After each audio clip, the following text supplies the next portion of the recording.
우리 하나님 말씀 같이 봅니다. 사도행전 6장 1절부터 7절입니다. 신약성경 196면이고요. 우리 한 절씩 말씀을 함께 봉독하도록 하죠. 제가 먼저 1절을 봉독합니다. 그때 제자가 더 많아졌는데 헬라파 유대인들이 자기의 가부들이 그 매일 구제에 빠짐으로 히브리파 사람을 원망한대 열두 사도가 모든 제자를 불러 이르되 우리가 하나님의 말씀을 제쳐놓고 공개를 형제들아 너희 가운데서 성령과 지혜가 충만하여 칭찬 듣는 사람 7을 택하라. 우리가 이 일을 저희에게 맡기고 말씀 전하는 것을 전무하리라 하니 온 무리가 이 말을 기뻐하여 믿음과 성령이 충만한 사람 스데반과 또 빌립과 브로고로와 니가노르와 디몬과 바메나와 유대교의 입단 안디옥 사람 니골라를 택하여 우리 같이 한번 읽도록 하죠. 하나님의 말씀이 점점 왕성하여 예루살렘에 있는 제자의 수가 더 심히 많아지고 허다한 제사장의 무리도 이 도에 복종하니라. 아멘. 아멘. 네. 우리 예배 시간이지만 하나 더 부르나요? 끝났습니까? 네. 박수로 한번 우리 한번 격려 한번 부탁할까요? 네. 귀한 찬양 감사합니다. 여러분, 주기도문이요 잘 불러도 표시 안 나고 못 부르면 표시 나는 그러한 찬양입니다. 굉장히 어려운데 정말 우리 색소폰 볼 때마다 실력이 늘어나는 거 너무 감사합니다. 여러분, 오늘 제가 그 외부 강사를 부르려고 하다가 제가 가만히 생각을 한 일주일 동안 해봤어요. 제가 한 1월 첫째 주에 왜 그 외부 강사를 부르지 않고 제가 했냐에 대해서 여러분에게 설명을 좀 드리자면, 아직 그 제가 우리 교회에서 목회 철학이나 아니면 어떤 목회를 하겠다, 아니면 우리 교회가 어떤 교회로 지향하겠다는 거를 우리 재직들 전체랑 한 번도 얘기한 적이 없던 것 같아요. 가만히 생각을 해보니까 임직자들은 훈련 받을 때 저희랑 그 12주 동안 훈련을 받았으니까 그 얘기를 들었는데, 집사님들은 한 번도 듣지 못한 것 같아서 한 번은 제가 우리 교회가 어떤 교회로 갈 건가에 대한 설명을 좀 드리고 난 다음에 외부 강사가 오는 게 좋겠다는 생각이 들어서 올해까지는 제가 하기로 생각을 했습니다.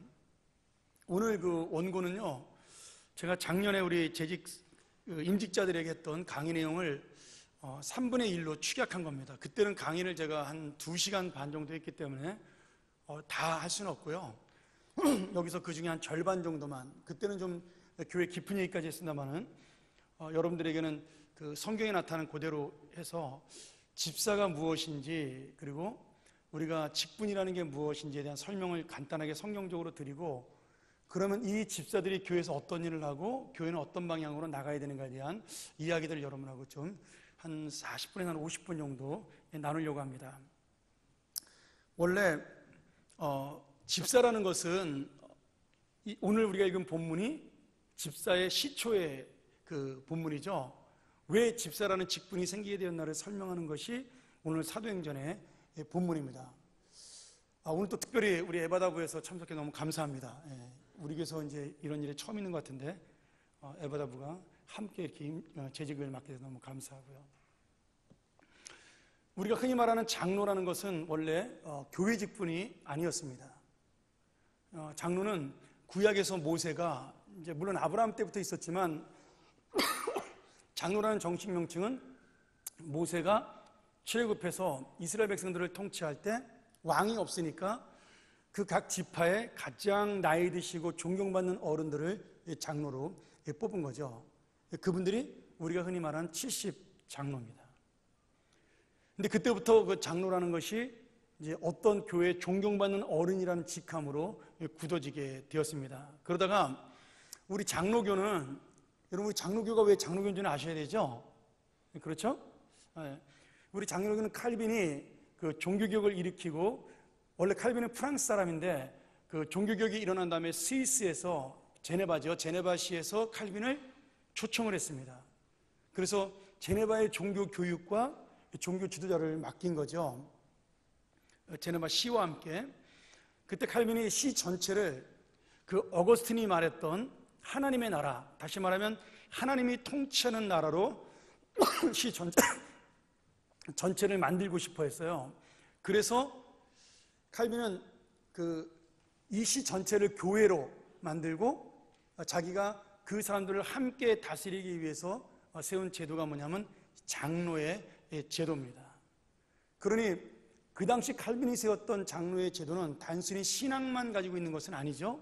왜냐하면 시 전체를 다스릴 수 있는 행정력과 함께 지식이 있어야 가능한 그러한 직분이었습니다. 그러다가 칼빈이 이제 죽고 난 다음에 장로교라는 것이 교단으로 발전을 하기 시작을 했습니다.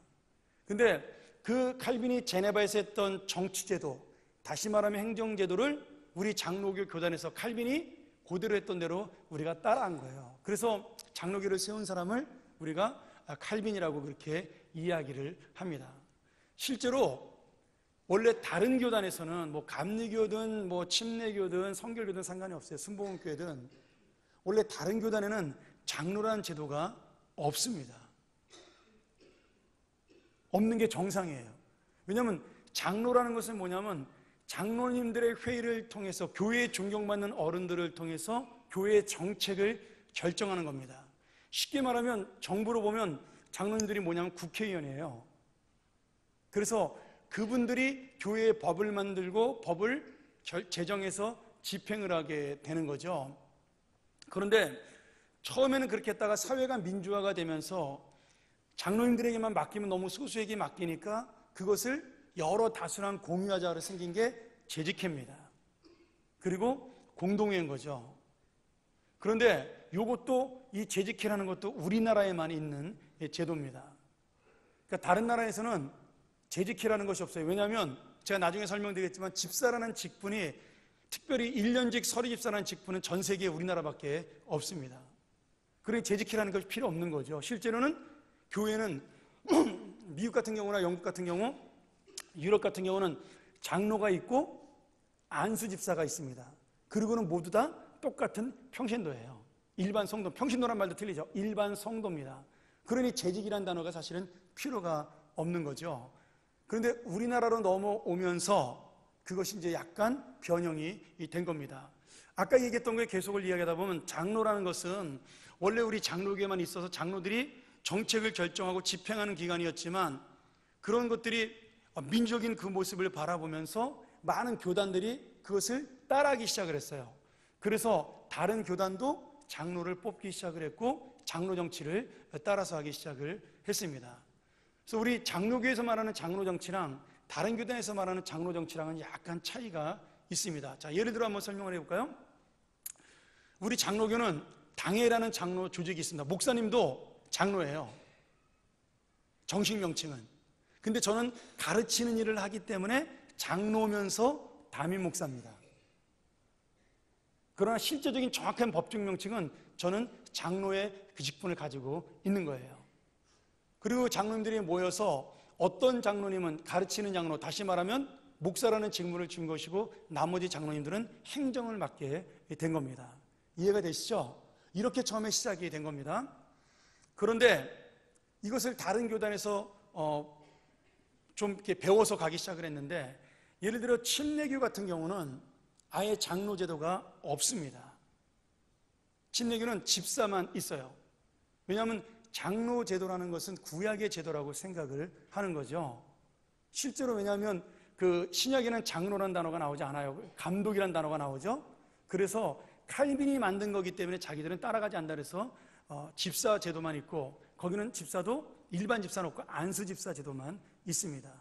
그리고 안수 집사 회의가 있어서 그걸 교회 운영위원회라 그래가지고 교회 운영위원회에서 당회처럼 교회를 결정하고 중요한 일이 있으면 신도총회라 그러죠. 요새는 교인총회라는 말로 바꿔서 부르기도 합니다. 그것 통해서 우리의 공동회 같은 형식을 통해 교회 일을 결정을 하게 되어 있습니다.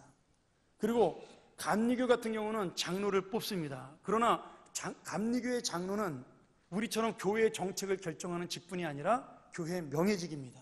나이 많으시고 존경받는 어른들을 장로로 선출합니다. 그래서 그분들이 교회가 결정하는 당회와 같은 기능을 하는 기획위원회라는 게 있습니다. 그 기획위원회에 장로가 들어올 수도 있고 들어오지 않을 수도 있어요. 그러나 교회의 모든 정책 결정은 기획위원회에서 하는 겁니다. 그러니까 장로제도의 정확한 그 장로로서의 어떤 역할을 감당하고 장로로서의 그것을 만든 것은 이제 칼빈이라는 사람이 만들었고 우리가 그 제도를 사용하고 있는 거죠. 그러니 실제로 다른 교단에서 하고 있는 장로제도는 사실 우리가 하는 장로제도랑은 약간 차이가 있다고 볼 수가 있습니다. 물론 우리랑 똑같이 하는 교단도 있어요. 그러나 그것은 자기들 마음대로니까 상관이 없는 거죠. 그런데 재밌게도 한 4년 전이죠. 한국의 침례교회 장로를 뽑기 시작을 했습니다. 총회에서 결정을 했어요. 물론 거기는 여전히 안수 집사들의 교회 운영위원회로 결정을 합니다. 그런데 왜 장로를 뽑았느냐?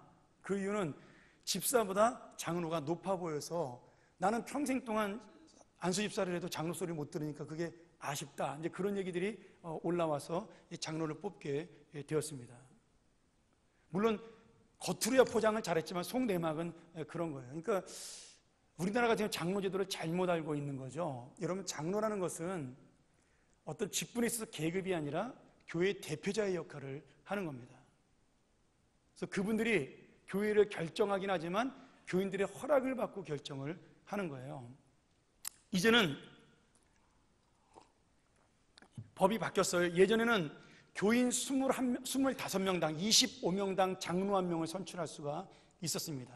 근데 작년 총회에서 조그만 교회들이 너무 많이 생기는 바람에 장로를 뽑기가 어려우니까 15명당 한 명으로 장로를 뽑을 수 있도록 그렇게 법을 조정을 했습니다. 장로님을 몇 명 뽑는 것은 그 교회의 자유지만 되도록이면 그 인원수 안에서 뽑는 것이 정상이고요. 되도록이면 제 생각에는 50명 중에 한 명꼴로 장로를 뽑는 것이 가장 적절합니다. 안 그러면 너무 많으니까요. 지금 우리 교회가 지금 그 정도 인원으로 장로의 숫자가 되니까 저희 교회가 적당한 거라고 저는 보고 있고요. 그리고 권사라는 것은 성경에는 없는 직책입니다. 그런데 선교사들이 한국에 들어왔을 때 처음에 예수를 믿게 된 중심 인물들이 남자로 시작을 했지만 나중에 여자들이 훨씬 더 많은 자리를 차지하게 되었습니다. 지금도 마찬가지죠. 교인 중에 65% 정도가 70%까지가 여자가 많습니다. 그래서 여자들이 할 일이 많아지니까 그 여자들에게 어떤 책임과 권한을 주기 위해서 우리 한국에서만 권사라는 직분을 만들기 시작을 한 겁니다. 그래서 권사도 우리가 사실은 한국에만 있는 독특한 제도라고 볼 수가 있는 거죠. 여자 집사님들 중에서 존경받고 기도 많이 하시고 교인들을 사랑하는 분을 뽑는 것이 권사입니다. 나쁜 제도는 아니라고 봐요. 그래서 원래 법적인 직제로 따지면 이제 서열상의 우선순위가 이제 계급이 아니라 직제의 우선순위로 따지면 장로님들이 앞에 있어야 되고 두 번째가 안수집사, 세 번째가 시무권사입니다. 그러니까 권사님들이 좀 나이가 많으시긴 해도 사실은 이름을 적을 때 순서대로 그렇게 적어야 그것이 순서상의 질서로 맞는 거죠. 그리고 집사라는 직분이 우리나라에서 생겼습니다. 이것도 다른 나라에는 없으니까 제가 좀 설명을 드려야 되겠죠. 우리나라에서 그 서리집사라는 1년직입니다. 원래 서리집사는. 우리는 한 번 집사 임명 받으면 평생 그냥 집사님이라고 부르지만 실제로 모든 집사는 1년에 한 번씩 매년 새로 임명을 하는 거예요. 안수 집사님들은 종신직이지만.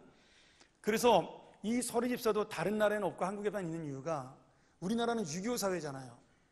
그러니까 이게 교회에서 명칭을, 원래 교회에서 가장 좋은 명칭은 뭐냐면 형제와 자매입니다. 그렇죠? 예수님 안에서 성도라는 명칭, 그리고 형제와 자매라는 명칭이 얼마나 좋은 명칭이에요. 우리가 한 가족의 의미가 있으니까. 근데 나이도 젊은 녀석이 나한테 형제요, 이게 기분 나쁜 거예요. 정서상으로. 미국에서는 형제 그러면 굉장히 좋은 단어인데 성도 그러면 세인트잖아요. 그러면 얼마나 좋은 단어예요. 그런데 우리나라에서는 이게 성도가 마치 가장 낮은 계급처럼 보이고, 그리고 형제자매라는 것이 버릇없는 것처럼 존댓말이 있으니까 그렇게 인식이 되기 시작을 했죠. 그래서 그것을 구별하기 위해서 만든 것이 집사라는 직분입니다. 그리고 교회에 어떤 일을 맡길 때 그냥 맡기는 것보다는 직분을 줘서 맡기는 것이 좋다라고 생각을 해서 만든 것이 지금의 서리 집사입니다. 그러니 저는 그렇게 생각을 합니다. 어떻게 생겨났든 간에 이 직분이라는 것은 누가 주신 거예요? 하나님이 주신 거니까 우리가 이 직분에 충성하는 것이 우리의 할 일입니다. 오늘 우리가 배운 이 사도행전 7장은 안수 집사들을 뽑는 장면이지만 실제로 지금은 그 모든 역할들이 일반 서리 집사에게로 내려왔기 때문에 함께 우리가 봐야 될 중요한 본문이죠. 저희 교회가 임직을 한 번 또 해서 장로님과 권수사님들과 안수사님 뽑게 되면, 그리고 훈련을 받게 되면 반드시 이 교육은 한 번 또 받습니다. 좀 더 자세하고 깊이 있게요. 그러니까 두 번, 세 번을 들어도 여러분 꼭 이거를 아셔야 됩니다. 자, 교회에서 처음에 집사를 뽑은 이유가 있습니다. 사도들이 예루살렘 교회를 세웠는데 갑자기 성도들이 3,000명, 5,000명씩 늘어나기 시작을 했어요. 베드로가 복음 전도를 시작하고 설교를 할 때마다 사람들이 몰려오기 시작을 하니까 그렇게 많이 몰려올 거를 준비하지 못했던 교회를 정리하고 감당할 만한 사람이 없었습니다. 처음에는 자원하는 사람들을 통해서 일을 시작을 했고요. 밥도 그냥 나눠 먹는 것도 알아서 나눠 먹었고, 그리고 재산도 전부 다 오는 사람마다 다 갖다 바쳤기 때문에 그런 어떤 문제들이 나타나지 않았습니다.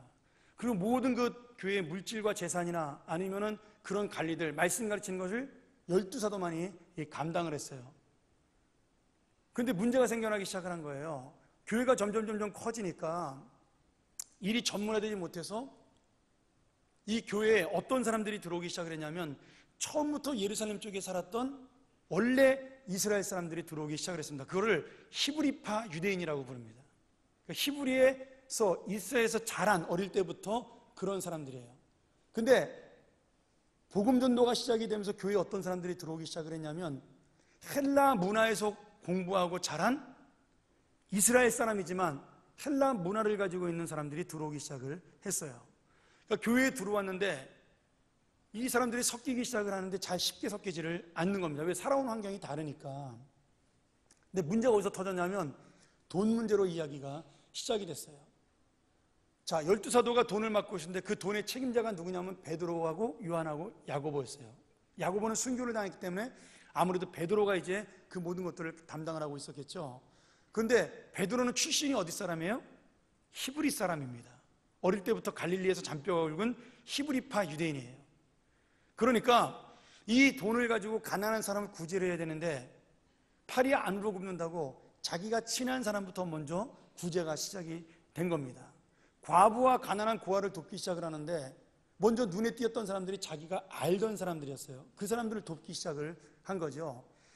물론 그 사람들도 가난해서 돕기는 했지만 문제가 생겨났어요. 거기서 소외됐던, 나중에 교회에 합류한 헬라파 유대인들, 다시 말하면 이방에서 자란 이스라엘 사람들이 우리는 왜 맨날 빠지냐, 불평을 하기 시작을 한 겁니다. 그래서 베드로하고 사도들이 모여서 고민을 하다가, 야, 안 되겠다. 예수님께서 우리에게 맡겨신 직분은 행정이나 조직이 아니라 말씀을 가르치고 기도하는 일이다. 우리가 이렇게 돈 관리하고 이러다가 진짜 중요한 하나님의 복음을 잊어버리겠다. 그래서 우리가 모든 재정과 행정은 새로 뽑을 집사들에게 맡기고 우리 사도들은 말씀과 기도에만 전념하자. 그리고 베드로가 교회 수장이 되어서 교회를 전체적으로 관리하지만 다른 모든 사도들은 이제 예수님의 말씀에 따라 전 각지로 흩어져서 이제 전도를 하게 되었고, 베드로하고 요한이 교회에 남게 된 거죠. 근데 이 베드로하고 요한이 자신들의 그 단점과 약점을 알고 교인들에게 공포를 한 거예요. 우리가 여러분들의 마음을 만족시키지 못했습니다. 이렇게 사과를 하고, 그래서 모든 사람들이 인정하는 사람을 투표로 뽑아서 우리가 그 사람들을 교회 리더로, 계급의 리더가 아니라 섬기는 리더로 삼겠습니다. 그리고 뽑은 것이 뭐냐면 오늘 나오는 7 집사입니다. 근데 이 7 집사의 대부분의 사람이 히브리파 사람하고 헬라파 사람이 골고루 섞인 사람들이에요. 그러니까 이 7 사람들이 맡아서 교회 행정을, 재정도 맡고 관리도 맡고 그리고 봉사도 맡고 이렇게 맡으면서 교회가 점점 좋아지기 시작을 했습니다. 이 7 집사를 세운 결론이 뭐예요? 7절입니다. 하나님의 말씀이 점점 왕성해서 제자의 수가 예루살렘 교회에 더 많아졌다라고 그 결론에 이르고 있습니다. 그러니까 지금 베드로가 그렇게 사도들이 자신들이 양보하고 이 7집사를 뽑은 것은 좋은 일인가요? 나쁜 일인가요? 좋은 일인가요? 나쁜 일인가요? 네, 좋은 일이었어요. 하나님이 원하셨던 일이란 겁니다. 왜냐하면 열매가 교인들의 부흥과 성장으로 나타났기 때문이에요. 여러분, 우리가 잘 기억해야 되는데, 성경에서 어떤 일을 할 때 그 일이 옳은 일이냐 틀린 일이냐를 결정하는 가장 큰 기준이 뭐냐면 영혼들이 살아나느냐 죽느냐입니다. 교회에서 어떤 일을 결정하고 어떤 프로그램을 진행하고 사역을 할 때 그 사역을 통해 오늘 이 예루살렘 교회처럼 영혼들이 살아나느냐 아니면 영혼들에게 아무 의미가 없고 능력이 없느냐, 그 차이로 결정을 하는 거예요. 그래서 우리가 사역을 하다가 영혼들에게 감동을 못 주고 새신자들이나 아니면 새롭게 구원받는 사람이나 영혼들이 회복되지 않으면 그 사역은 바로 그만두는 것이 좋습니다. 교인들에게 좀 죄송하고 미안하다는 얘기를 하더라도 그동안 투자한 것이 아깝더라도 빨리 정리하는 것이 하나님의 뜻입니다. 우리가 집중해야 될 것은 뭐예요? 영혼의 열매가 나타나는 것이 돼야 됩니다. 자, 그런데 지금 제가 여러분에게 두 가지만 더 이야기를 하고 마치겠어요. 하나는 뭐냐면, 그러면 이 교회가 7집사를 세우면서 왜 부흥하게 되었냐라는 첫 번째 이유고요. 두 번째는 왜 그러면 7집사가 세워지면서 교회가 부흥하고 교인들이 만족하게 되었냐입니다. 이게 중요한 거죠. 첫 번째, 제일 중요한 문제는 사도들의 희생과 헌신입니다. 여러분, 지금 사도들은 뭘 갖고 있어요? 재정권을 가지고 있습니다. 그렇죠? 근데 지금도 마찬가지로 우리 현실적으로 얘기해서 교회에서 재정권을 가지고 있는 사람이 영향력이 있습니다. 그러니까 그 사람이 악한 마음을 품으면 교회가 일이 힘들어져요.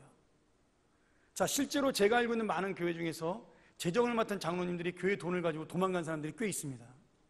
건축을 하는 도중에 아니면 교회를 하다가 그 교회 재정을 자기 마음대로 유용하다가 사업이 어려우니까 자기 사업에다가 처음에는 투자했다가 다시 교회에다 집어넣는데 점점 어려워지니까 그 돈을 가지고 그냥 도망가 버린 거예요. 그런 교회가 제가 아는 교회만 해도 꽤 있습니다. 그런 일이 터지면 교회는 굉장히 큰 시험에 들고 목사님은 그만둬야 될지 말아야 될지까지 고민하게 됩니다. 그래서 재정이라는 것은 굉장히 중요하죠. 그런데 재정을 가지고 있는 사람이 결국은 힘도 가지고 있기 마련입니다. 왜요? 결정을 누가 하냐면 결국은 재정을 맡은 사람이 하게 되어 있습니다. 물론 우리 교회는 이제 그런 교회는 아니에요. 우리 교회는 위원회별로 제가 올해서부터 나누면서 위원회에서 예산이 배정된 대로 공평하게 가기 때문에 이제는 장로님은 그냥 집행만 하시면 되게 돼 있습니다. 그래도 일단은 현금을 쥐고 있는 사람이 힘이 있는 거죠. 우리 솔직하게 현실적으로 좀 얘기하죠. 뭐 교회라고 해서 목사님 돈이 최고입니까? 돈이 최고입니다. 죄송합니다. 근데 그거는 지금이나 옛날이나 마찬가지예요. 2000년 전에도 재정권을 쥐고 있는 베드로의 권한이 막강했습니다. 근데 베드로가 이 재정권을 내려놨어요. 그러면 자기의 권한이 분산이 되는 거죠. 그리고 전에는 자기에게 찾아와서 사정하고 아부하고 잘했던 사람들이 이제는 누구한테 가요? 재정을 맡은 다른 안수 집사에게로 가겠죠. 사도 베드로가 볼 때는 자기가 손해보고 있다는 느낌을 받을 수가 있습니다. 그게 인간적인 생각이에요. 저도 그렇게 생각할 수가 있을 것 같아요. 그런데 베드로는 그 모든 자기의 어떤 권력과 그도 독점이나 이런 모든 것들을 내려놓고 뭘 위해 헌신했다고요? 말씀을 전하는 것과 기도하는 일에 헌신하게 되었습니다. 결국 교회 최고의 리더가 희생을 했기 때문에, 자기가 가지고 있는 기득권을 내려놨기 때문에 예루살렘 교회가 분열하지 않고 여러분 다시 부흥을 하기 시작을 한 겁니다. 어떤 교회도 문제없는 교회는 없습니다. 안 싸우는 교회도 없어요. 여러분, 아무리 10,000명, 20,000명 부흥해도 다 불평불만 있고요. 다 당해가면 마음 안 맞는 사람들끼리 회의하고요. 그렇습니다. 여러분, 뭐 우리나라의 그 유명한 목사님들 중에 그 목사님들은 장로님들이 더 100% 목사님 존경한 줄 아세요? 천만의 말씀이에요. 목사님하고 안 맞아서 교회 떠난 장로님들이 다 있습니다. 그 교회들도. 그러니까 교회라는 것은 문제가 없는 곳은 없어요. 다 있습니다. 우리 교회도 눈에 띄는 건 없지만 아마 저에 대해서 불만족하시는 분들도 있을 것이고, 그리고 저 역시도 여러분에게 불만족한 것이 있습니다. 제가 항상 얘기하잖아요. 담임 목사는 여러분 70점만 내면 최고입니다. 더 이상 여러분이 더 큰 걸 요구하면 욕심이에요.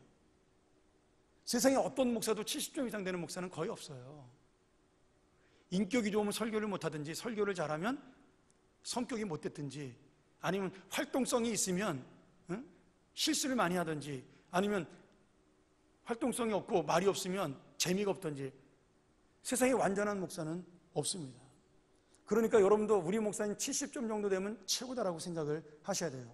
여러분 개인이나 한번 생각해 보세요. 여러분 몇 점짜리 성도 같으세요? 하나님이 볼 때. 제가 여러분을 평가할 때 몇 점이나 될까요? 예배도 한 번도 안 빠지고 완벽하게 나온 사람, 새벽기도 한 번도 안 빠지고 완벽하게 나온 사람, 헌금 11조 완벽하게 하는 사람, 모든 교회의 봉사 완벽하게 하는 사람, 이게 100점이잖아요. 거기다 인격도 좋고 덕망도 좋고 모든 사람의 존경을 받는 사람. 우리 교회에 그런 분 계시나요? 네. 자, 거기서 1점씩 깎아 나와보세요. 새벽기도 하루 빠지면 1점, 금요기도에 한 번 빠지면 2점, 주일 오후에 빠지면 5점. 계산해 볼까요? 그리고 사람들이 한 번 비난하면 10점. 이렇게 깎아 나가면 여러분 사실 내 점수나 여러분 점수나 거기서 거기에요. 다 우리 낙제를 면하면 훌륭한 성도, 훌륭한 목사가 되는 겁니다. 그렇죠? 그러니까 지금 완전한 사람이 없고 완전한 교회가 없으니까 모든 교회는 문제가 있고 문제를 가진 사람들이 모여 있는 곳이에요. 그런데 지금 베드로가 우리에게 어떤 좋은 방법을 제시해 주냐면 이 문제를 해결할 수 있는 가장 놀라운 방법을 우리에게 제시해 주고 있는 겁니다. 뭐예요? 리더가 내려놓고 희생하는 거예요.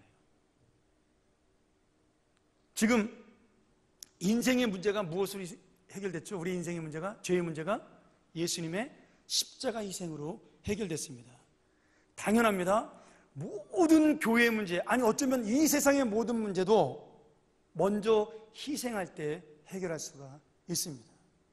베드로가 기득권을 희생했어요. 물질을 장악할 수 있고 권력을 장악할 수 있는 그 돈에 대한 욕심을 다 희생했습니다. 그랬더니 교회가 부흥하기 시작을 한 겁니다. 그러니 여러분, 우리가 교회를 바라보면서 내가 어떤 교회를 다니냐가 중요한 것이 아니에요. 내가 어떤 성도가 되느냐가 중요한 것이고 어떤 목사가 되느냐가 중요합니다. 제가 담임 목회를 이제 한 11년, 12년째 해가나요? 아직 멀었죠.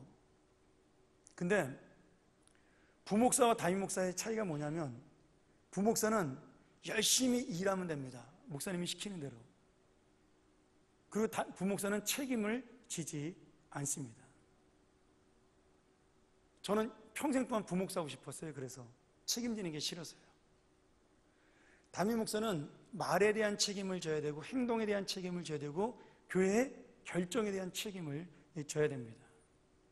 그리고 담임 목사는 어떤 문제가 벌어졌을 때 그 문제의 모든 근원이 자기라고 생각을 해야 돼요. 그래야 그 교회의 모든 문제는 해결될 수가 있습니다. 목사님, 개인적으로 저 사람이 잘못해가지고 지금 둘이 싸웠는데 그게 목사님 잘못입니까? 예, 목사님 잘못입니다. 왜냐하면 그 두 분의 마음을 먼저 내가 헤아리지 못했기 때문에, 내가 그분들에게 무관심했기 때문에 그렇게 그분들이 마찰이 일어난 거니까 목사의 책임입니다. 맞습니까? 틀립니까? 예, 맞습니다. 여러분, 그런 책임감이 무섭기 때문에 담임 목사는 그래서 그만큼 권위가 주어지는 거죠. 저는 권위가 없이 그냥 책임을 안 맡았으면 좋겠다는 생각을 많이 합니다. 제가 한국에 왔더니 우리 선배 목사님들이 저를 앉혀놓고 교육을 시키면서 제일 먼저 뭘 가르쳤냐면 절대로 당회나 교인들 앞에서 네가 책임진다 그런 말 하지 마라 그러시더라고요. 결정을 담임 목사가 내리지 마라. 그렇게 얘기를 하더라고요. 그러면 다 내가 책임을 져야 된다는 거예요. 근데 저는 미국에서 10년 동안 담임 목회하면서 결국 책임을 제가 져야 된다고 생각을 하고 살아왔어요. 지금도 변함이 없습니다. 물론 그분들 말씀이 맞죠. 그러면 욕을 먹지 않을 수가 있겠죠. 그러나 욕은 먹지 않지만 교회는 그냥 무방비 상태가 되는 겁니다. 여러분, 누구도 교회는 책임지지 않아요. 그렇잖아요. 일주일 동안 여러분들은 직장에 바쁘고 사업에 바쁘고 가정에 바쁩니다. 그리고 결정을 주일날 하루 와서 해요.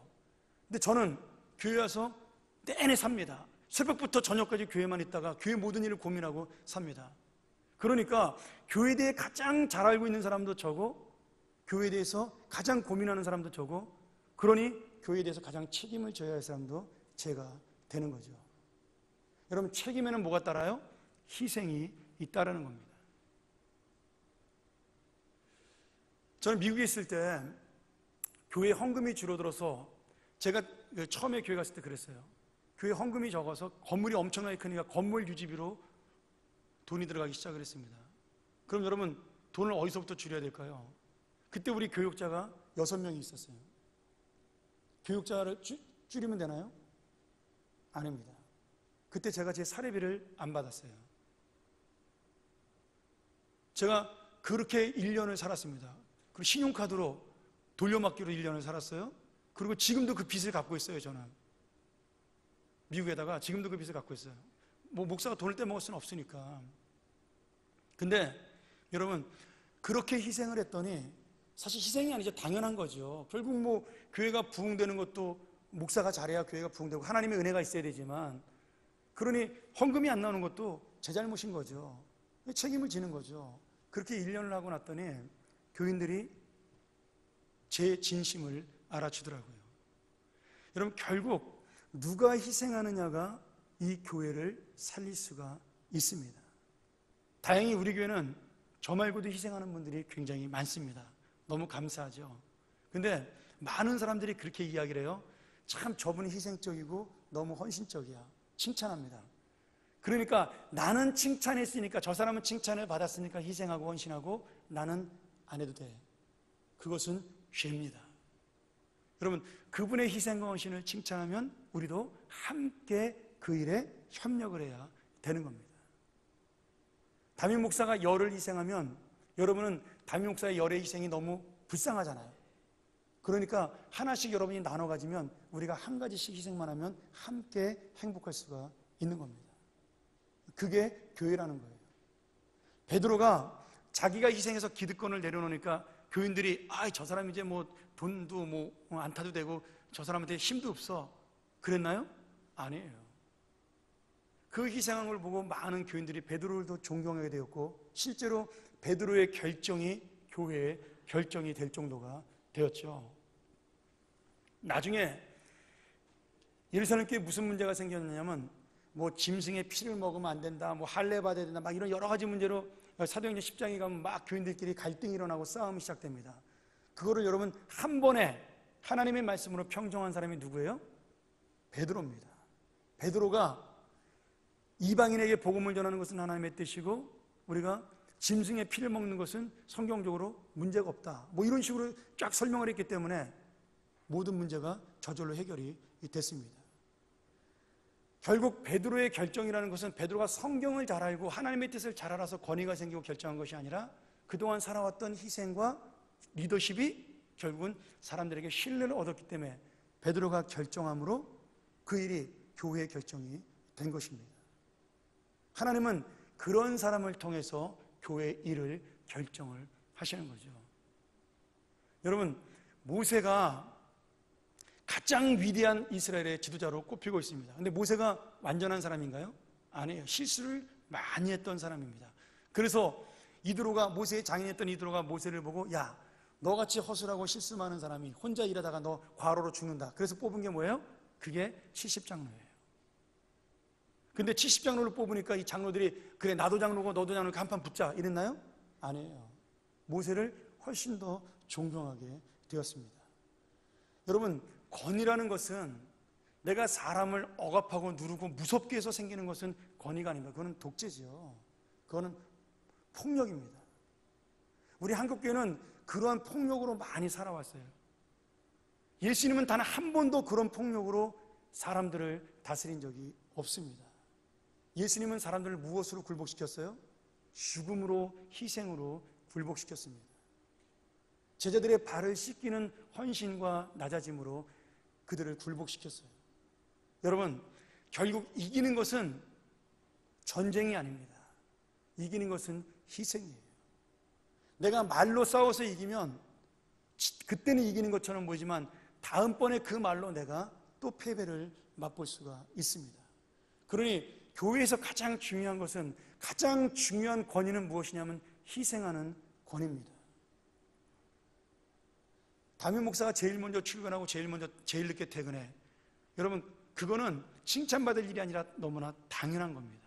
왜요? 그만한 권위와 책임을 가지고 있기 때문입니다. 그렇게 안 하는 게 비정상인 거예요. 예전에 제가 부목사 때 담임 목사님이 한번 그런 말씀하셨어요. 야, 너네들 교회 통로 지나갈 때 불 켜져 있는 통로에 불을 끈 적이 있냐? 이렇게 물어보시더라고요. 제가 그 말을 듣고 충격을 받았습니다. 한 번도 그것을 제 일이라고 생각해 본 적이 없었어요. 계단을 올라가고 통로를 다닐 때마다 켜져 있는 등을 바라보면서 내가 꺼야 된다는 생각을 한 번도 해본 적이 없었어요. 그 일은 누구의 일이에요? 관리 집사님의 일이라고 생각을 했던 겁니다. 근데 목사님이 그러더라고요. 내가 담임 목사가 되니까 나는 이 전기세를 꼭 내가 내는 것처럼 아깝더라. 나는 그래서 출퇴근하면서 필요 없는 곳에 불이 켜져 있으면 꼭 끄고 다닌다. 너희들 지금부터 그 마음을 품지 않으면 담임 목사가 돼서 평생 존경받지 못한다. 그렇게 얘기를 하시더라고요. 근데 그 말을 그때는 그냥 그럴 수 있겠다 생각이 들고, 저도 뭐 그래서 열심히 불 끄는 부목사가 됐고요. 마당에 떨어진 휴지 줍는 부목사가 됐어요. 근데 담임 목사가 되니까 그 말이 맞다라는 생각이 들기 시작을 하는 거죠. 저는 지금도 다니면서 불을 끕니다. 어떨 때는 잊어버릴 때도 있지만 아마 우리 관리사님 아실 거예요. 제가 퇴근하면서 제일 늦게 나가면 항상 우리 요 당회실 들어오는 그 통로 복도, 바울 반환실 복도의 불을 제가 끄고 나갑니다. 물론 제가 나가면 우리 부지런한 집사님이 바로 와서 끄겠죠. 그래도 제가 일부러 끄고 나가요. 왜냐하면 제 교회이기 때문입니다. 예수님이 주인이시지만 저에게 맡겨진 교회이기 때문이에요. 여러분, 그렇다면 이 교회는 예수님만의 교회인가요? 아니죠. 저와 여러분이 함께 갈 교회입니다. 그것이 여러분이 마음을 써야 될 부분이라는 거예요. 제가 한 가지 예를 들었지만 실제로 그 부분은 희생이 없이는 불가능한 겁니다. 마음을 여기에 쏟아야만 가능한 거예요. 저는 그래서 여러분들이 내가 존경받기를 원하고 높아지기를 원하면 우리 교회에서는 희생하라고 이야기하고 싶습니다. 헌신하라고 이야기하고 싶어요. 여러분이 교회에 영향력을 끼치고 싶으면 남보다 더 많은 헌신을 하셔야 됩니다. 남보다 더 많은 희생을 하셔야 됩니다. 반드시 남보다 더 많은 돈을 쓰셔야 되고 더 많은 시간을 쓰셔야 됩니다.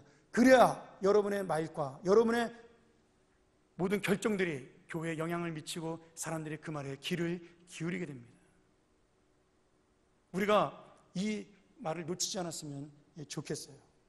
여러분이 존경받는 직분자가 되고 리더가 되고 싶으면 반드시 이 희생과 헌신이 뒤따라와야 됩니다. 이렇게 예루살렘 교회는 부흥이 시작이 되었습니다. 두 번째로 예루살렘 교회가 부흥이 된 것은 올바른 제자를 키웠기 때문입니다. 올바른 사람들을 뽑았기 때문이에요. 자, 이 7지사를 뽑을 때 기준이 뭐였어요? 성령이 충만한 사람. 그 다음에 어떤 사람이죠? 믿음이 충만한 사람. 여러분, 믿음과 성령이 충만한 것을 어떻게 알 수 있죠? 한번 생각해 보세요. 믿음과 성령이 충만한 기준이 어디 있어요? 기준은 없는데 알 수가 있습니다. 느낌으로. 그렇죠? 결국 이 믿음과 성령이 충만하다는 것도 뭘까요? 가장 많이 헌신한 사람이에요. 어떤 면으로요? 몸으로, 인격으로. 다른 사람들에게 존경을 받을 만한 인격과 헌신을 가진 사람들이 안수 집사가 된 것이죠. 그리고 난 다음에 이러한 모든 것들이 디모데 전서나 아니면 디도서에 감독을 뽑고 장로를 뽑고 직분자를 뽑는 기준으로 점점 세팅이 되기 시작을 한 겁니다. 이게 기준이에요. 믿음과 성령이 충만한 건 뭐예요? 인격, 다시 말하면 성령의 열매를 맺는 인생을 살고 있는 사람들이라는 증거입니다. 여러분, 능력으로 성령이 충만한 것이 아닙니다. 오늘 우리가 아침에 오병이어의 기적으로 얘기했죠. 여러분, 기적을 일으켰기 때문에 예수님이 대단한 분이 아니라 그 5천 명을 사랑했기 때문에 예수님은 우리의 구세주인 겁니다. 이해가 되세요? 이 일곱 집사가 어떤 재능과 능력이 세상적인 것이 뛰어나서 일곱 집사가 된 것이 아니라 성령의 열매를 맺는 삶을 살았기 때문입니다. 그것이 믿음과 성령이 충만한 사람의 증거예요. 자, 그렇게 뽑은 다음에 그들에게 베드로가 자기의 일과 사역을 나누어 주기 시작을 했습니다. 어떤 사람은 재정을 맡았을 것이고, 어떤 사람은 교회 관리를 맡았을 것이고, 어떤 사람은 교육을 맡았을 것이고, 어떤 사람은 특별히 총무 역할을 감당했을 것이고, 여러 가지 일들을 맡았을 겁니다. 그런데 이 일곱 집사가 교회를 하다 보니까 성실한 봉사와 그리고 적절하게 그런 사역들이 나누어지면서 멋지게 교회가 성장되기 시작을 했는데, 교회가 성장되기 시작을 하면서 이분들의 사역이 그것으로 끝난 것이 아니라는 거예요. 지금 이 일곱 집사는 교회 행정직으로 끝난 것이 아니라 점점 어떤 직으로 나아갔냐면 사람들의 영혼을 돌보는 그런 직분으로 나가기 시작을 했습니다. 그 증거가 뭐냐면 스데반이 복음을 전하기 시작을 한 거예요. 원래 여러분, 이 전도의 복음은 누가 전했죠? 누가 전했어요? 사도행전 처음에는요. 2장 3장에 베드로가 했잖아요. 그렇죠? 그러면 베드로가 했던 복음을 지금 스데반이 했다라는 것은 스데반도 베드로만큼 지금 올라왔다는 얘기죠. 뭐가요? 신앙적 수준이, 영적 수준이 올라왔다는 이야기가 되는 겁니다. 여러분, 거기에 우리가 말하는 집사 직분의 비결이 담겨져 있습니다. 여러분이 일하는 그 자리에 만족하는 것이 아니라 여러분이 어디까지 자리까지 올라와야 돼요? 목회자의 자리에까지 올라와야 됩니다. 여러분, 그 목회자의 자리까지 올라와서 우리가 지금 하고 있는 사역이 뭐냐면 목장 사역입니다. 여러분이 목사의 타이틀은 갖지 못하지만 목사와 똑같은 일을 할 수 있는 것이 뭐냐면 목자입니다. 교인들은 목사처럼 돌볼 수 있고, 교인들은 목사처럼 가르칠 수 있고, 양육할 수가 있습니다. 제가 여러분, 우리 교회를 목장교회로 바꾸고 그렇게 전환해 나가는 것이 괜히 그러는 것이 아니에요. 이 사도행전 6장을 기준으로 제가 모든 것을 잡은 겁니다. 스데반은 이 행정직을 넘어서 복음을 전하고 사람들을 돌보는 위치에까지 올라가게 된 것이죠. 누가 올린 게 아니라 스스로 잘한 거예요. 스데반만 그랬나요? 빌립이 스데반이 죽고 난 다음에 어디로 도망해 갔죠? 사마리아로 피신을 갔어요. 거기 가서 빌립이 뭐 했죠?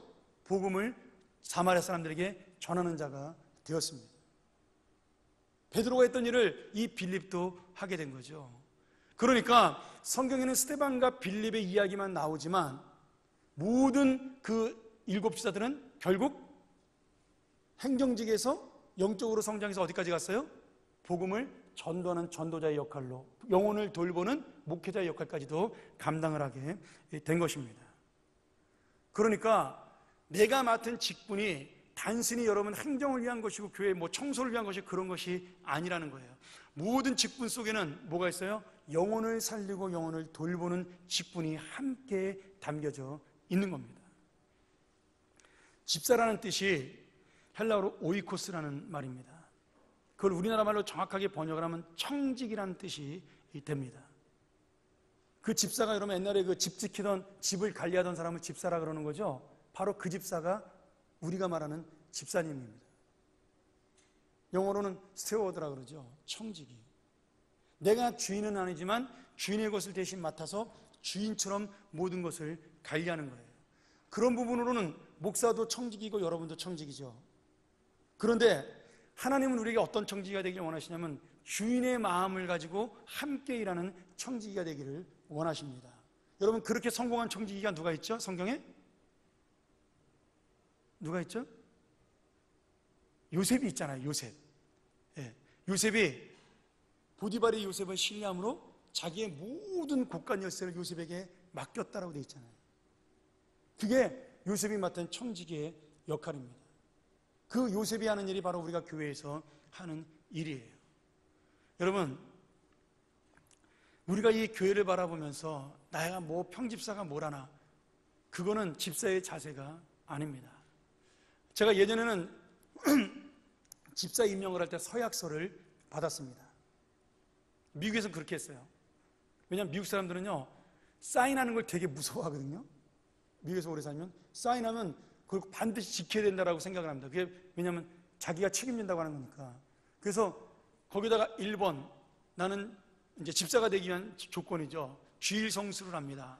2번, 11조를 합니다. 3번, 교회 사역을 반드시 한 가지 봉사를 합니다. 4번, 교인을 돌보는 일을 합니다. 이렇게 쭉 적어요. 그리고 거기다가 사인하게 했어요. 여러분, 그 사인이 두려워서 집사 직분을 안 받은 사람들이 꽤 됩니다.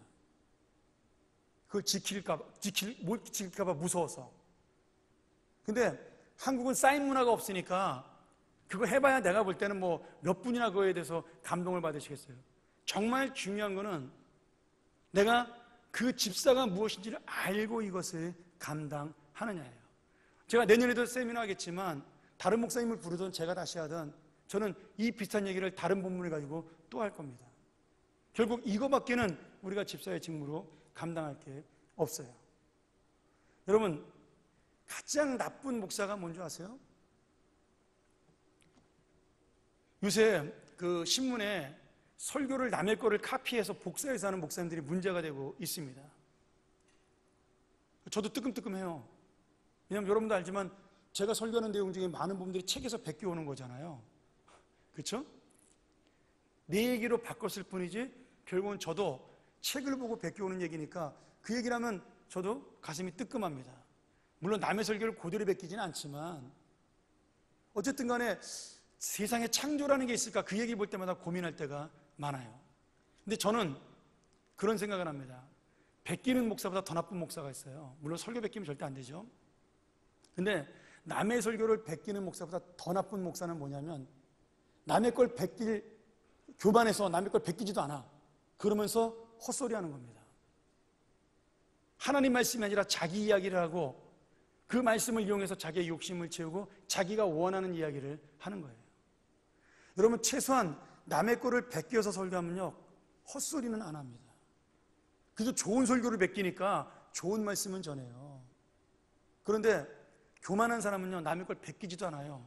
그리고 자기가 원하는 하나님의 이야기 아니라 자기 이야기를 합니다. 이게 가장 나쁜 목사예요.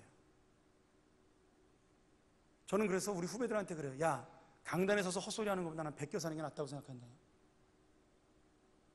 근데 여러분, 성도도 똑같습니다. 성도도 차라리 칭찬받고 싶어서라도 일하는 것이 더 훌륭한 집사입니다. 내가 예수님의 은혜를 갚기 위해서 아무 공로 없이 일한다. 여러분, 그렇게 하긴 쉽지 않잖아요. 최소한 우리 목사님한테 칭찬을 듣기 위해서라도, 아니면 다른 사람들이 나를 칭찬하는 걸 듣기 위해서라도 나는 주의 일을 열심히 한다. 이 정도만 돼도 저는 훌륭하다고 봐요. 진짜 나쁜 사람은 어떤 집사인 줄 아세요? 자기는 하기 싫으니까 남이 하는 걸 못하게 막습니다. 네가 하면 내가 불편하지 않냐. 여러분, 교회에 그런 분이 있겠어요, 없겠어요? 의외로 많습니다. 남이 봉사하면 미안하고 창피해하고 그래서 나도 저렇게 해야지라고 생각하는 사람이 많을 것 같아서요. 천만의 말씀. 그런 사람은 소수입니다. 많은 사람이 그 사람을 끌어내려서 같이 못하게 막습니다. 여러분, 우리가 직분을 받는 것이 무엇이냐를 잘 생각을 하셔야 돼요. 지금 이 예루살렘 교회가 왜 부흥하고 성장했냐를 여러분 잘 아셔야 됩니다. 결국은 그 모든 것, 지도자와 교인들이 하나가 됐다라는 거예요. 불평이 없어서 하나가 된 것이 아니라, 불만이 없어서 하나가 된 것이 아니라 다 자기의 욕심을 내려놓고 하나님이 원하는 것을 찾았다라는 겁니다. 그게 7 집사를 뽑은 것이고 그것이 7 집사가 움직인 기준이었고, 그 7 집사를 바라본 교인들의 마음속에 만족이 있었기 때문에 교회가 부흥을 하기 시작했습니다. 그리고 만나는 사람마다 여러분 성경에 그런 얘기 없겠지만 저는 100% 그렇게 확신합니다. 야, 너 우리 교회 와. 우리 교회는 천국이야. 여러분 여기 왜 부흥했을까요? 베드로가 전도해서 부흥했을까요? 아니면 7 집사가 돌아다니면서 전도해서 부흥했을까요? 그것만이 아니죠. 성도들이 교회라는 곳은 와봤더니 작은 천국이야. 그동안 우리가 성전에서 맛볼 수 없었던 은혜, 제사장들에게 맛볼 수 없었던 그런 사랑, 그런 모든 것들, 정말 좋은 것이 있는 것이 교회야. 너 한번 교회 와봐. 그래서 사람들이 몰려오기 시작을 한 거죠. 그리고 제사장들까지도, 예수님을 핍박하고 베드로를 핍박했던 허다한 수많은 제사장들까지도, 야, 이것이야말로 진짜 성경에서 말하는 공동체구나. 그리고 오늘 성경에 제사장의 무리도 이 도에 복종했다라고 그렇게 말씀을 하고 있습니다. 제가 아픈 얘기 하나 할까요? 제가 다녔던 한 교회가 있습니다. 어렸을 때. 근데 이 교회가 매일 싸움박질하는 거예요. 장로님하고 목사님하고 교인들이. 근데 한 번은 시장에서 집사님이 같이 장사하는 분을 전도하는 것을 제가 보게 되었습니다. 어떻게 전도하는 줄 아세요? 아유, 영희 엄마 교회 나와. 예수 믿어. 예수 믿으면 진짜 좋아. 천국의 복을 얻을 뿐만 아니라 내가 힘들고 어려울 때마다 나를 위해 기도해 주시고 도와주시는 예수님이 계시잖아. 힘들게 그렇게 살지 말고 예수 믿고 위로받아. 그리고 교회 나와. 그런데 마지막으로 뭐라고 하냐면, 근데 우리 교회는 오지 마 그러더라고요. 여러분 이거 실합니다. 자기는 집사고 할 수 없어서 우리 교회 나가지만 우리 교회는 와서 은혜 받을 수 없는 교회라는 거예요. 여러분 그런 교회는 운영은 되지만 절대로 오래가지는 못합니다. 망합니다. 여러분 내가 은혜 받은 게 있으니까 전도도 할 수 있고 일도 할 수 있어요. 우리 교회다 헌금도 할 수 있습니다. 근데 정말 여러분 우리 교회를 보면서 저 사람 꼭 우리 교회로 데려오고 싶다, 저 사람은 우리 교회에 와야 살 것 같다, 여러분 마음속에 그 마음이 드시나요? 한번 깊이 한번 여러분 생각을 해보세요. 평안교회 오면 이 영혼이 살아난다. 평안교회 오면 저 사람이 회복된다. 그리고 저 사람이 기쁨이 있는 인생이 된다. 새롭게 주님 말씀 앞에 엎드릴 수 있다. 우리 교회 강단에서는 바른 복음이 외쳐지고 만나는 사람마다 사랑이 있고 만나는 사람마다 은혜가 있고 이 사람이 오면 반갑게 맞아주는 그런 하나님의 놀라운 역사가 우리 교회에 있다. 나는 꼭 저 사람을 우리 교회에 데려오고 싶어. 예수를 믿어도 꼭 우리 교회에서 믿게 하고 싶어. 여러분 그런 생각이 우리 교회를 통해서 드냐 이거예요. 여러분 제가 항상 설교 준비하면서 고민하는 것 중에 그것이 하나 있습니다. 우리 목사님 설교를 듣게 하고 싶어서라도 나는 사람들을 우리 교회에 데려오고 싶다. 저는 그런 설교를 꿈꿔요. 잘하는 설교, 뛰어난 설교, 유창한 설교, 뭐 그런 거 할 재주도 안 되지만 능력도 안 되고, 근데 저의 진실한 설교를 통해서 하나님의 복음을 전하는 그 말씀을 통해서 그래도 우리 목사님의 설교를 듣게 하면 저 영혼은 살아날 수 있겠다. 제가 매일 그 꿈을 꾸고 고민하면서 기도하고 설교를 준비합니다. 여러분 저라고 해서 맨날 뭐 설교에 기가 막힌 말씀이 흘러나오는 거 아닙니다. 아마 여러분이 은혜 받는 것도 10번 중에 한두 번이겠죠. 그 정도만 해도 어디예요? 매일 똑같은 사람의 설교를 들으면서 일주일에 서너 번씩 들으면서 내가 그 중에 한 번은 그래도 한마디라도 건질 수 있다는 건 대단한 설교입니다. 그러니 여러분 설교를 잘하고 뛰어나게 하고 그런 것이 중요한 것이 아니라 정말 그 영혼을 생각하고 한 사람의 영혼을 살려는 그 마음이 그 심령 속의 설교 속에 가득 있냐 이거예요. 잘하고 못하고는 두 번째입니다. 기적이 일어나고 안 일어나고는 두 번째 문제예요. 배고픈 자에 대한 연민이 나한테 있느냐는 거예요. 여러분 여러분도 마찬가지예요. 저만 가지고 있는 마음이 아니라는 겁니다. 우리가 이 교회를 바라보면서 나는 꼭 우리 옆집의 순이 엄마를 우리 교회에 데려오고 싶다. 이 교회에 와야 살 수 있을 것 같아. 우리 교회 어른들을 만나야 위로를 받고 우리 교회 권사님을 만나야 저 사람은 진짜 복음을 들을 수 있을 것 같아. 우리 마음속에 그 마음이 없다면 여러분 우리는 지금 이 교회를 잘못 세워나가고 있는 겁니다. 그리고 우리는 지금 잘못된 재직들의 삶을 살아가고 있는 거죠. 말씀 정리할까요? 한국교회가 교인들이 점점 감소하는 상황이 발생하고 있어요. 뭐 작년에만 뭐 20만이 줄었네 뭐 그런 얘기 하더라고요. 우리 교단만. 근데 여러분, 우리나라뿐 아니에요. 전 세계 모두 100년이 넘은 기독교가 있는 국가는 다 지금 교인이 줄어들고 있습니다. 그래서 많은 사람들이 주장하는 게 뭐냐면 초대교회로 돌아가자예요. 초대교회로 돌아가자.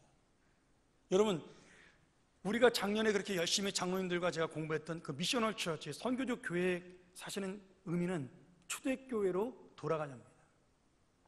하나님의 나라를 회복하자예요.